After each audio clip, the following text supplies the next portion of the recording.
Fact number 1. స్పెయిన్లో ఒక నది ఉంది. దాని పేరు రియో టింటో రివర్. ఈ రియో టింటో నదిని రెడ్ రివర్ అని కూడా పిలుస్తారు. మీరు అనేక నదులను చూసే ఉంటారు. వాటిలో నీరు ప్రవహిస్తూ అందంగా కనిపిస్తుంది. కానీ ఈ నది చిత్రాలను చూస్తే నీటిలో మంటలు వచ్చినట్టుగా అద్భుతంగా కనిపిస్తుంది. ఇది ఇలా ఎందుకు కనిపిస్తుందంటే ఈ నది హైలీ ఎసిడిక్, అంటే నీటిలో మెటల్స్ కాన్సన్ట్రేషన్ చాలా ఎక్కువగా ఉంటుంది. అందుకే నది నీరు ఎర్రగా అగ్ని ప్రవాహంలా కనిపిస్తుంది. Rio Tinto river alias red river ప్రపంచంలోనే అత్యంత వింతగా కనిపించే నదుల్లో ఒకటి. Fact number 2. Nikola Tesla 10 July 1856లో జన్మించాడు. అయితే అతను పుడుతున్నప్పుడు వాతావరణం చాలా ప్రతికూలకంగా థండర్స్ మెరుపులతో ఉగ్రరూపకంగా మారిపోయింది. ఆ సమయంలో చుట్టుపక్కల ఉన్నవారు ఈ పిల్లవాడు అపశకునం, భవిష్యత్తులో ప్రపంచాన్ని చీకటిలోకి నెడతారు అని అనుకున్నారు. కానీ అతని తల్లి మాత్రం నా కొడుకు ప్రపంచాన్ని వెలుగుని తీసుకొస్తాడు అని ధైర్యంగా చెప్పింది. ఆమె మాటలు నిజమయ్యాయి.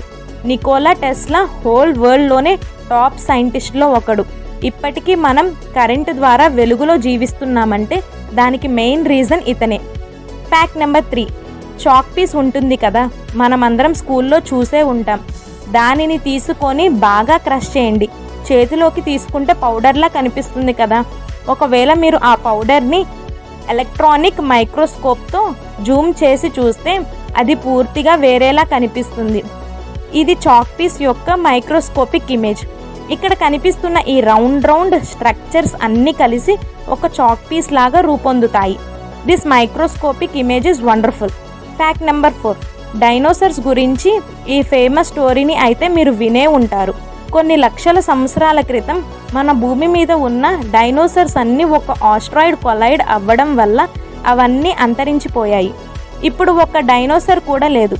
బట్ మీకు ఎప్పుడో ఒకప్పుడు డౌట్ అయితే వచ్చే ఉంటుంది. ఇప్పుడు మనం ప్రజెంట్ చూస్తున్న ఈ వరల్డ్ మ్యాప్లో ఈ ఆస్ట్రాయిడ్ ఎక్కడ పడింది అని. ఆ ఆస్ట్రాయిడ్ ఎక్కడ పడిందంటే ఆ ఏరియా పేరు చిక్స్కూలప్ క్రాటర్.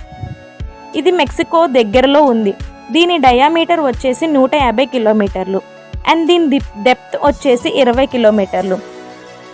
ఇప్పటి నుంచి కొన్ని లక్షల సంవత్సరాల క్రితం ఆ ఆస్ట్రాయిడ్ ఎక్కడైతే కొలైడ్ అయ్యిందో దాంతో డైనోసార్స్ అన్నీ అంతరించిపోయాయి.